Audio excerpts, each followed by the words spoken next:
ridiculous. But surely, if he had given me the 6-year-old homosexual blowjob oral stimulation that I was entitled to, like most other people get, I would have never taken LSD without his permission.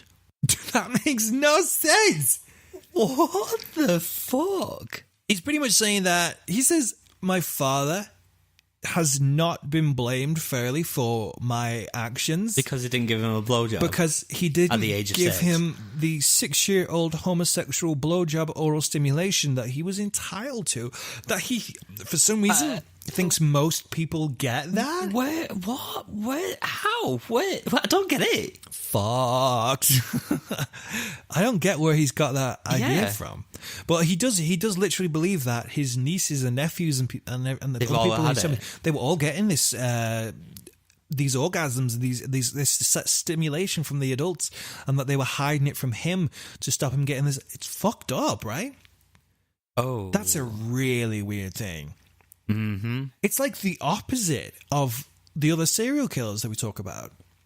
Yeah, the other serial killers, they blame the fact that they are sexually abused on, they say that sexual abuse has got a part to play in it. Yeah, but he's like, I wasn't sexually abused. Why? God damn it! It's fucked up. That's fucking fucked. It's bizarre. That's bizarro behavior. Herbert did eventually take the stand in his own defense. This was a long thing, by the way. For him to get to the stand in his own defense, it's a long thing. Apparently, there was a guy who was going to go up and he had longer hair and he didn't want him to go up because he was like a hippie and he thought he was in on the conspiracy. It was a long, long thing. I just cut that out. That's the short and sweet of it. But yeah, he eventually goes and takes a stand in his own defense and preaches to the courtroom that there was a grand conspiracy to keep him from becoming too powerful in his next life. Because remember, he believed in reincarnation. Yeah. Okay, so we'll do a little dramatic wrap-up of this. Okay. And then we'll just go into some little tidbits and then wind this baby down. Herbert was indeed an extremely troubled man, but he was far from insane. The premeditated murder of Jim Guinera would prove that Herbert wasn't simply acting out of impulse, at least not all the time. His slaughter of the loose ends, Kathy Francis and her 2 sons, also proved that he knew what he was doing was wrong. And so, on August 19th, 1973, the verdict was delivered. And at the age of just 26, he was sentenced to life imprisonment. To the newspapers, Herbert Mullin was a violent product of drug culture and was used almost as a warning to anyone else thinking of dabbling in narcotics. To Herbert, he was a hero, a man who'd saved hundreds by making the hard choices others would not. To the rest of us, it may have been co-ed killer Ed Kemper who described Herbert the best. In his words, Herbert was nothing more than a cold-blooded killer. And that, my friends, is the story of Herbert Mullin. Arguably one of the founders of Murderville USA. This Murderville USA thing, by the way, I mentioned to this to you earlier, give you a little tease about this. So Santa Cruz did become, had a reputation as Murderville USA because of Ed Kemper. There was another guy, John Fraser, apparently, who was before Ed and Herbert. Okay. And in this particular era, because obviously having, just over a decade worth of this much fucking shit going on in such a small place, became Murderville USA. Santa Cruz, as well, is also the filming location of the hit movie The Lost Boys, where I believe they changed the location in the movie to Santa Carla. Because, this isn't part of any information. I know this because I love a good movie. It's my movie trivia for you as well. So apparently they weren't allowed, in Lost Boys, they weren't allowed to call it Santa Cruz because they really, really wanted to get rid of this reputation of Murderville. Understandably. As you would. No one wants to really move to Murderville. Maybe have a little visit, a little drive-through, right? A little drive-through visit. It was found as well, Mary, the one who we picked up earlier, and the hitchhiking girl. Yeah. crazy thing about that is, one of Ed Kemper's big things, he killed hitchhikers, female hitchhikers. What she didn't know is she was literally hitchhiking down the road from Ed Kemper's apartment. So she was playing in a minefield, not knowing this shit. I mean, there was obviously warnings about it at the time because of the disappearances of hitchhiking, but she thought, it's not going to happen to me, sort of thing. It's not going to happen to me. Yeah. And also, when she bumps into Herbert, he's, like I say, he's a clean-cut looking guy, friendly looking guy, quite well spoken. So she thinks, this is not going to be a problem. But yeah, she was literally down the road from Edmund Kemper's apartment where he was staying. So how unlucky, to be honest, if Herb didn't get her, who knows? Ed might have been the next one to pick her up. He may have drove right behind her. That's so spooky. Just that thought. It won't be until 2025 when Herbert will actually be released, or at least available for parole. 6 years' time, baby. Well, 6 and a bit. 6 and a bit years' time, Herbert will be up for parole for the first time, where he'll actually be 77 years old. So, if he gets out at that point, he's still got a good bit of life to live, maybe. But I'd really appreciate it if he didn't get out. Yeah. Because he's a fucking asshole. Okay, so let's do a little triad of... We need to think of a name of this thing. A little triad of something. We'll think triad of something.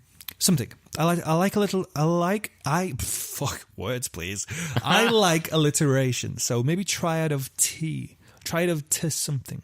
You know what I mean? Have a think of that for next episode. Triad of titties. No, because this is a good thing we do. We'll think of that for the next episode. Triad of T. That's your homework. That's your homework for next week. Why T? Triad of T. Because I like alliteration. Can't say it, but I like it. Alliteration. It's like wonderfully, whimsically wishful. Right. You know what I mean? Same. There's nothing for T. Well, we don't need to think about it right now, because we've got time. We haven't got time for that, but we can think about it over the week. Heroes of this story, do you think? Maybe? People who called from the street? Yeah, I'd say they're the ones. People calling from the street? Just the generic... I can't speak now. The generic public. Generic public? Yeah, because it was people in the street for that one, and also the church. The church people for putting the evidence in, the cops for doing their work, because, fair play, this is one of the times when you can let off the cops for, not really getting it. Yeah. There's sometimes which you're like, oh my God, it's so glaringly obvious. What are you doing? Yeah. But this one is like, no, fair play. This guy was all over the place with how and who he killed. There was no connecting them. So those are the heroes. For some reason, it's getting more and more difficult to find our heroes, right? It is actually, yeah. As the stories become more not linear, I guess, into the stereotypical serial killer arc, the type. Yes. As always, we would like to say condolences to the victims and their families. What I want to start doing as well is just running through the names of the victims at the end. I haven't done this in the past because I've just thought I might run the risk of missing one, but I really hope I haven't. I'm pretty damn sure I've not.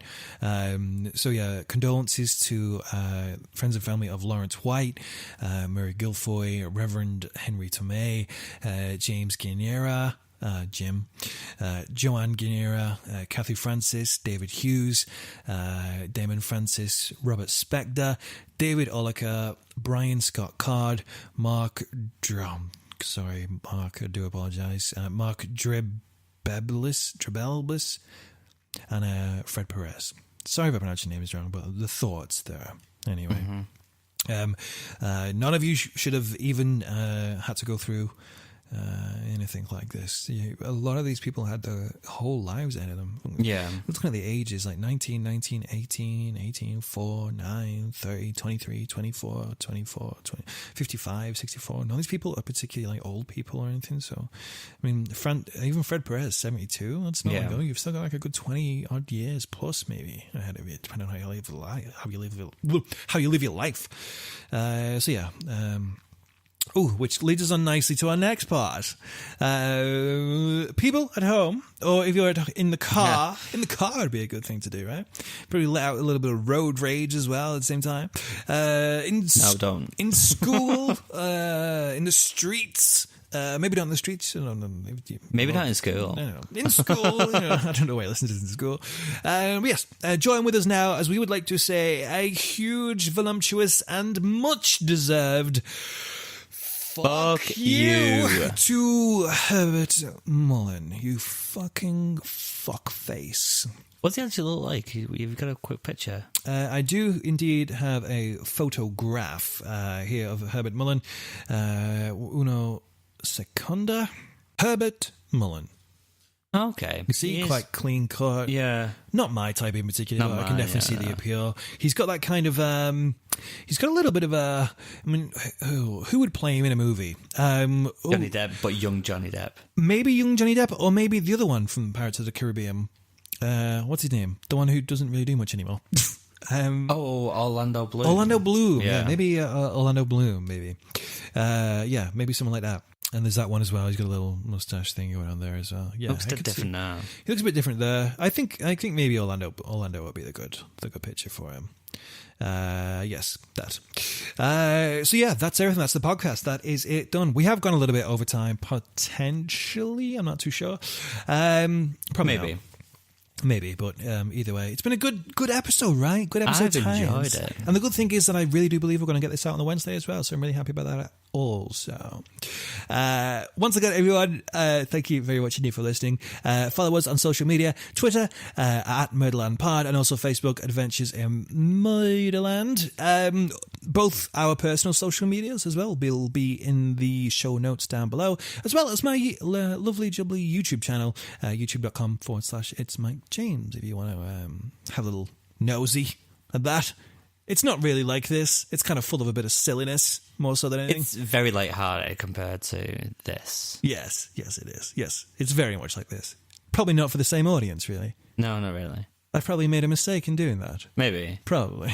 I should have really tried to match the audiences up. But no, well, fuck it.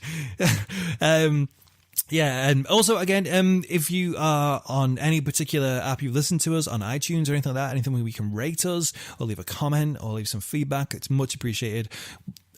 Pretty much most of the time, we're winging this. We're just seeing how it's going. It's like 20-something episodes in, and we're still freaking winging it.